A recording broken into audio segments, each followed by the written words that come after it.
Kolda FM, RTS 92.2 FM. Au cœur de l'information. RTS Kolda, le journal. Mesdames, Messieurs, bonjour et bienvenue. Les élèves du lycée de Guerreiro Bokar ont battu le macadam ce lundi. À l'origine de leur marche, ils réclament l'électrification de leur lycée. En 8 ans, le PADEC a enrôlé près de 10 000 bénéficiaires dans la région naturelle de la Casamance, la plupart dans les céréales locales.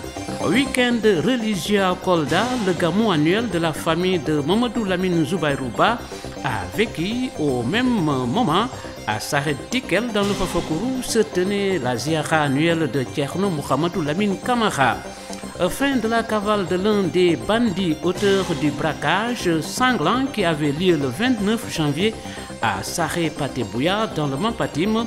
Mamadou Boiba, c'est son nom, a été arrêté par la police de Tambacounda en ce moment. Il est à la maison d'arrêt et de correction de Kolda. Le sport football, bel exploit de l'AS Kolda face au Kaolack FC. 2-1, c'est le score final de la rencontre. Match joué à Kaolack, score identique pour le Kaoural face à l'AS Saloum. Voilà pour les titres, mesdames, messieurs. Le journal avec Chérif Diallo. À direction Guerreiro Bokar, les élèves du lycée ont abandonné les classes ce lundi à partir de 10h pour organiser une marche. Ces derniers réclament l'alimentation de leur établissement en électricité afin d'améliorer leurs conditions d'études, mais aussi pour que le lycée soit érigé en centre secondaire, n'est-ce pas Moussa Banoha?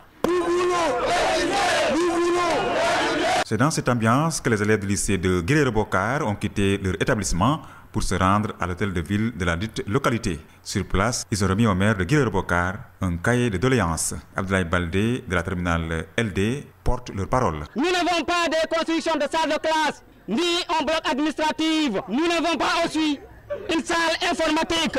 Si on n'a pas de l'électricité, les matériels risquent de gâter. Le lycée et le CM sont mélangés. Nous sommes des candidats au bac. Seule l'électricité qui va nous empêcher de faire notre examen ici. Si le 20 mars trouve que notre établissement ne s'est pas électrifié, ce qui va se poursuivre, je ne sais pas ça. Boubacar Baldé, le maire de Guerreiro Bokar, dont le lycée ne relève pas de ses compétences, a tout de même décidé de faire un geste. Dans le passé, moi j'ai eu à saisir le président du conseil départemental pour lui en parler. Parce que j'ai vu que dans leur budget de l'année passée, 2016, ils ont eu à équiper certains établissements et en salle de classe et en bloc administratif. Dans la commune, on est en train d'électrifier 3 villages et on a dans notre budget une extension du réseau électrique dans le village de Guerreiro Bokar. Que ce soit et pour le lycée et pour le quartier Lessa. Ça va prendre du temps. Et quand vous décrétez d'ici le 20, pour dire que nous, on ne peut pas électrifier le lycée d'ici le 20. Pendant ce temps, le corps professoral use de tous ses moyens pour satisfaire les élèves. Dominique Ndeki est le proviseur du lycée. Le ministère qui nous a envoyé du matériel, une photocopieuse, des ordinateurs et des imprimantes. Les élèves sont environ au nombre de 600. C'est un cycle long. Il va de la 6e à la terminale. Nous polarisons des collèges comme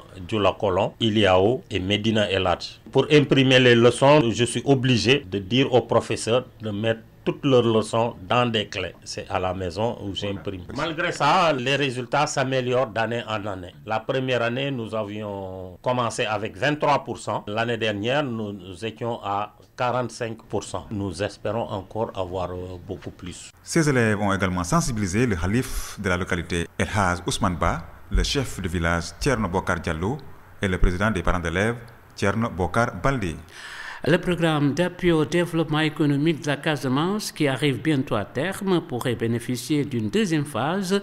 Le ministre de l'Environnement l'a dit lors d'une visite dans quelques unités de transformation et de conditionnement dans la région de Kolda. Le PADEC a enrôlé en 8 ans près de 10 000 bénéficiaires dans la région naturelle de la Casamance. Ils s'activent pour la plupart dans les céréales locales, les noix d'acajou et le miel. N'est-ce pas, Bassirou Kane? À Bagadadji, à une trentaine de kilomètres de Kolda, se trouve une unité de transformation de noix d'acajou. Abdourahim Diallo est le gérant de cette unité. On transforme, on obtient de l'amande entière et brûlée. On crée de la valeur ajoutée, on vend dans les marchés extérieurs. Hormis quelques difficultés liées à l'approvisionnement de la matière première, Les membres du GIE Pinal Naforé de Bagadadji s'en sortent plutôt bien. La demande est supérieure à l'offre. On a mis en place une coopérative. Chaque unité envoie au niveau de la coopérative. Et la coopérative a maintenant des partenaires extérieurs qui viennent prendre. Bon, avec la flambée des prix, on a parfois difficulté d'approvisionnement en matières premières. Avant Bagadadji, le ministre de l'Environnement et sa délégation ont aussi visité une unité de transformation de miel à Médina Gounass et une unité de transformation de céréales locales à Vélingara. Toutes ces unités ont été implantées avec le concours du PADEC. Colonel Cheikh Daouda Diallo en est le coordinateur. L'objectif qui nous a été assigné, c'était de toucher 10 000 opérateurs à travers toutes les activités d'appui. Aujourd'hui, nous sommes à un peu plus de 9 000, ce qui fait un taux de réalisation d'un peu plus de 90%. C'est assez louable, mais nous pensons que le plus important pour nous, ce sont les projets productifs.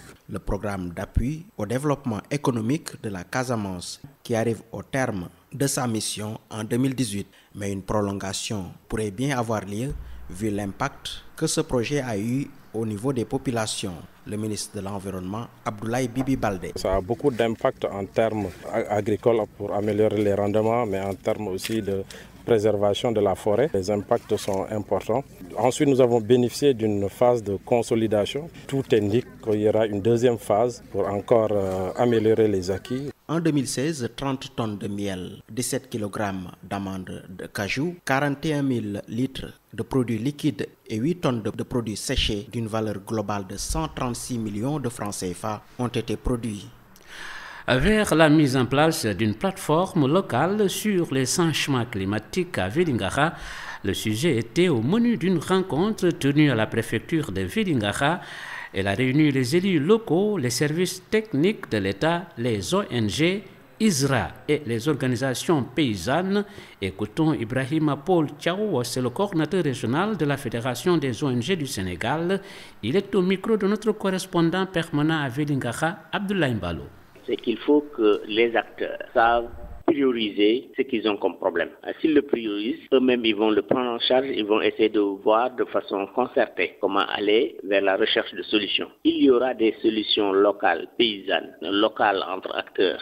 Il y aura des solutions qui ont besoin d'un appui technique. Donc, on va se référer aux techniciens qui sont sur place. Et si on n'a pas la réponse, on va faire appel à d'autres techniciens. Il y aura des solutions à caractère scientifique, à une dimension de recherche. Donc, ils auront besoin qu'on mette en relation des chercheurs pour trouver la solution. Mais dorénavant, il faut qu'à l'intérieur de la plateforme, que les acteurs appréhendent la dimension du changement climatique, son impact sur leurs actions de tous les jours, les risques encourus dans les prochaines années pour se positionner par rapport à ce phénomène-là. Les participants, ils ont un flair sur la question. Ils appréhendent à peu près ce que c'est les changements climatiques. Mais ils sont confus dans la recherche de solutions. Ils ne savent pas par quel bout prendre la chose. Et là, c'est important. Ça pousse derrière l'envie de réagir. Mais comment? Il faut que maintenant tous ces ingrédients, toutes ces parties prenantes reviennent et sachent qu'ils ont un élément commun, un ennemi à combattre, c'est le changement climatique. Mais le problème, c'est qu'on ne peut pas le combattre avec des armes, mais on va s'adapter ou on va travailler sur le côté atténuation. Donc, c'est à nous de changer de comportement. À nous, acteurs politiques, de la société civile, producteurs, éleveurs, c'est à nous de changer de comportement. Il faut qu'on change de comportement si nous voulons continuer à vivre dans la zone. Parce que ce que nous ressentons comme problème dans la zone, c'est nous-mêmes qui pouvons l'évoquer. Page religion de cette édition, la ziara annuelle dédiée à Mohamedou Lamine Zoubaïrouba a vécu samedi dernier à Bounakan. De nombreux fidèles ont pris part à cette grande cérémonie religieuse, parmi lesquels l'adjoint au gouverneur chargé du développement, Maurice Latir John, de revenir sur les prières formulées à cette occasion pour la paix dans le pays et surtout la sous-région. Le voilà au micro de Moussa Banoura. Nous sommes venus représenter le président de la République à cette cérémonie. C'est des moments forts que nous tenons à partager avec les familles religieuses de la région. Nous en avons profité pour leur transmettre le message, pour partager ces moments de ferveur, de prière, de souvenirs, pour les partager avec eux, avec une forte délégation de l'administration, où il y a des autres administratifs, mais également des chefs de service et également des élus. Donc c'est important important dans la vie de la nation que quand il y a des événements comme ça, que le président soit représenté. On a besoin de paix dans le pays, on a besoin de paix dans la région. Après avoir partagé les moments de prière, nous avons également sollicité des prières pour les responsables de ce pays, parce que sans paix, il n'y a pas de développement. Donc nous avons besoin de paix. Et nous avons invité la famille religieuse à porter l'État du Sénégal, à porter le gouvernement dans la prière pour que nous puissions connaître la paix, surtout dans notre région qui fait partie de la Casamance, depuis longtemps secouée par un conflit. Et nous sollicitons des prières de tout le monde pour que la paix puisse finalement arriver. Et nous restons dans la même rubrique. La ziara annuelle de Thierno Mohamedou Lamine Camara de Saré Dikel a vécu ce week-end. Les fidèles ont répondu à cet appel et le sous-préfet de Fafacourou a demandé aux populations de venir s'inscrire massivement au niveau des commissions pour l'obtention de la nouvelle carte CEDEAO et a éclairci sur des zones d'ombre concernant le domaine agricole de Fafacourou. Il s'agit bien de cela, Samba Baldé.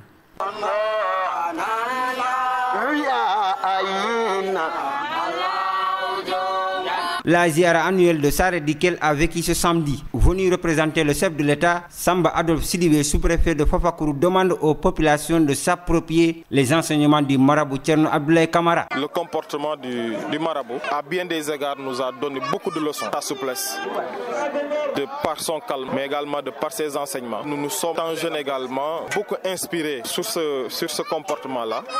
Et nous osons espérer également, à son niveau, qu'il va continuer à perpétuer ces enseignements-là, ces comportements à l'égard de la jeunesse, mais à l'égard également de toute la population de l'arrondissement de Fafacourou. En marge de la cérémonie, Samba Adolphe Sidibé a apporté des précisions concernant le domaine agricole communautaire de Fafacourou. Tout simplement, nous avions remarqué et nous avions eu également des informations selon lesquelles la population de l'arrondissement pensait que Dak serait délocalisé, donc va quitter l'arrondissement de Fafacourou pour notre arrondissement, mais ce qui est totalement faux, parce qu'en réalité, le domaine agricole communautaire va rester dans l'arrondissement de Fafacourou. D'autre part, le sous-préfet appelle les populations à venir s'inscrire massivement au niveau des commissions pour l'obtention de la nouvelle carte CEDEAO. Nous avons invité par la même occasion la population à venir s'inscrire massivement auprès des commissions administratives qui ont été instituées par nos soins, donc pour obtenir non seulement la carte d'identité nationale biométrique à puce CEDEAO, mais également bénéficier de la carte d'électeur. La ziara a vu la participation des pays comme la Guinée-Bissau, la Gambie et des délégations venues de l'intérieur du Sénégal. Et la moisson des hommes de sécurité se poursuit. L'un des bandits qui avait pris part au braquage sanglant dans la zone de Mampatim le 29 janvier dernier a été arrêté par la police de Tambacounda et remis entre les mains de la gendarmerie de Kolda. Déféré au parquet, Mamadou Boyba, c'est son nom, a été conduit à la maison d'arrêt et de correction de Kolda où il retrouve son complice. Le récit des faits avec Emmanuel Boubayanga. Condamné en 2005 à 10 ans de prison ferme à Tambacounda, puis transféré au camp pénal de Dakar pour le délit de trafic de munitions de guerre, Mamadou Boyba n'a passé que 8 ans à la citadelle du silence avant de bénéficier en 2014 d'une libération conditionnelle. Mais son passé pénal ne lui a pas servi de leçon. Le trafiquant de munitions de retour à Tambacounda s'est reconverti en conducteur de moto Jakarta. Ainsi, il noue des relations avec une bande de malfaiteurs composée d'Abdoulaye Ba, Moumini Diallo, Ousmane Diallo, Djibi et Adaman, tous originaires de la région de Tambacounda. Le 29 janvier 2017, les 6 bandits ont mûri un plan pour commettre un forfait sur la route reliant la commune de Mampatim à celle de Badjon. Ils mettent ainsi en exergue la gérard annuelle de Saré Patebouya afin de déplumer les honnêtes citoyens. Armés chacun d'une arme AK-47, les 6 malfrats ont quitté Tambacounda le même jour vers 16h à bord de 3 motos. Ils se sont rendus sur les lieux en pleine brousse et attendaient tranquillement le passage des fidèles. Après quelques heures passées dans les buissons, ils sortent de leur cachette et s'emparent des biens d'un groupe de pèlerins tout en procédant à des tirs de balles réelles. Ainsi, le jeune Lamine Sandin, âgé de 13 ans et élève en classe de CM2 à l'école élémentaire de Temento commune de Dabo a reçu 2 balles au niveau de la tête et a rendu l'âme sur les lieux. Le forfait accompli, les 6 brigands ont quitté les lieux à bord de leur moto. Ils empruntent ainsi la route nationale numéro 6 pour relier Tambacounda. Arrivés dans la commune de Médina Chérif le même jour, vers 21h30, ils ont encore tiré des coups de feu. Un des assaillants du nom d'Abdoulaye Ba sera arrêté par la gendarmerie de Diaoubé. Il a été déféré au parquet avant d'atterrir à la maison d'arrêt de correction de Kolda. Une enquête ouverte a permis également l'arrestation de Mamadou Boyba le 3 mars dernier par la police de Tambacounda lors d'une patrouille. Une perquisition chez lui a permis aux enquêteurs de découvrir dans sa chambre 3 coupes-coupes et un couteau. Interrogé sur la présence de ces armes dans son domicile, le malfrat a tergiversé dans ses réponses. Sur ces entrefaites, il a été soufflé aux policiers que Mamadou Boyba faisait l'objet d'intenses recherches de la part de la gendarmerie, car il avait pris une part active au braquage sanglant perpétré le 29 janvier dernier dans la zone de Mampatim. Déféré au parquet, Mamadou Boyba retrouve son complice Abdoulaye Ba à la prison de Kolda où ils attendent tous de leurs alcoolites qui sont en fuite. Ils sont poursuivis pour association de malfaiteurs, vol commis en réunion avec armes et homicide volontaire. Ils risquent la prison à vie. La page sport. La page sport, c'est toute l'actualité de sport sur Kolda FM. Bonne opération pour l'AS Kolda lors de la 11e journée du championnat national 1 de football. Les poulains de Omar Niamadio se sont imposés en déplacement face à Kaolack FC par 2-1. Voici les réactions des 2 coachs Omar Niamadio de l'AS Kolda et Djadji Fall de Kaolack FC. Des propos recueillis par notre confrère de RTS Kaolack El Hashkan. On s'était préparé à ça, venir vraiment prendre les 3 points parce qu'on savait que ça ne serait pas facile dans la mesure où d'abord KFC on avait le même nombre de points, donc il fallait nous gagner pour au moins prétendre se rapprocher du premier, mais nous aussi c'était ça notre objectif. C'est pourquoi d'abord mentalement on a préparé les gosses parce qu'on les a dit que ça ne serait pas un match facile, mais pour vraiment se recoller au premier il fallait gagner à Kaolack. Donc physiquement, tactiquement, techniquement on a travaillé, vous avez vu. On a marqué très tôt, c'est ce que je leur avais dit. Les 15 premiers minutes, il fallait marquer pour ne pas prendre un but. Et donc, ce qu'on a fait, donc on a toujours pressé haut. C'est comme si on jouait à domicile. On n'a pas vraiment baissé les bras. Et voici, on a les 3 points. Maintenant, on oublie ces 3 points-là. On va se vraiment préparer pour le prochain match. Djadji Fall, coach de Kaolack Football Club. On a des problèmes ici à domicile. Les gosses ont peur de jouer. Ils ne jouent pas, ils ne sont pas encore concentrés sur le sujet. Parce qu'il y a des occasions France qu'on ne doit pas rater. On devait tuer le match depuis la première mi-temps. Mais faute de concentration, on encaisse encore des buts. C'est notre 3e sortie ici à domicile. Sans victoire, on a perdu 3 matchs à domicile. C'est difficile. Mais tout ça, c'est le championnat. Et puis, c'est l'espoir. On revient encore. On va retourner au travail pour améliorer les déchets encore.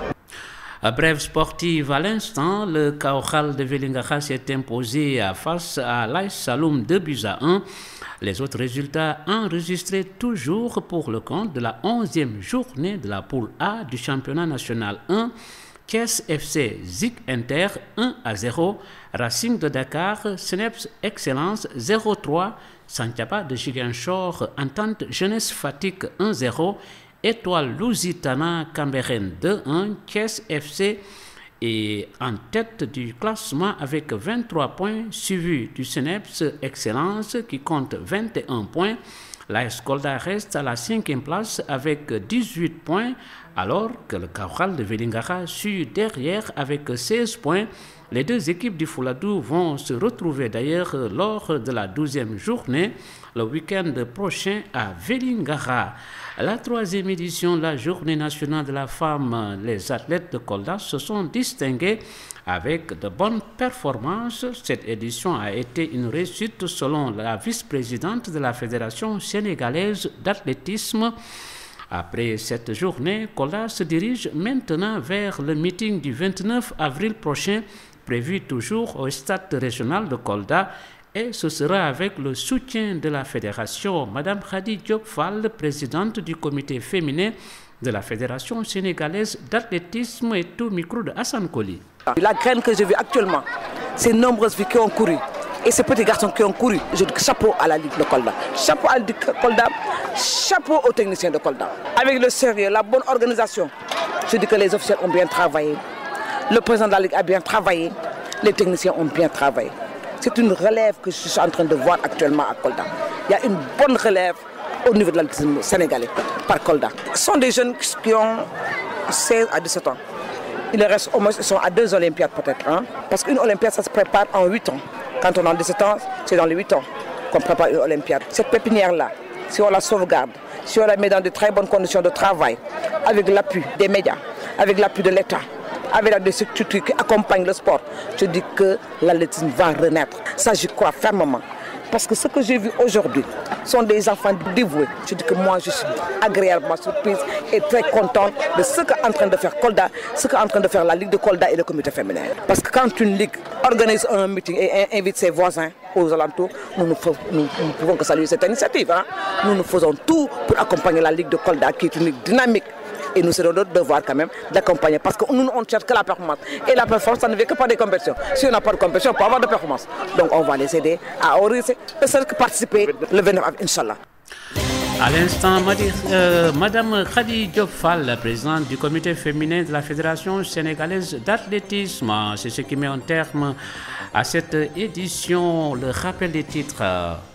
Les élèves du lycée de Guerriero-Bokar ont battu le macadam ce lundi. À l'origine de leur marche, ils réclament l'électrification de leur lycée.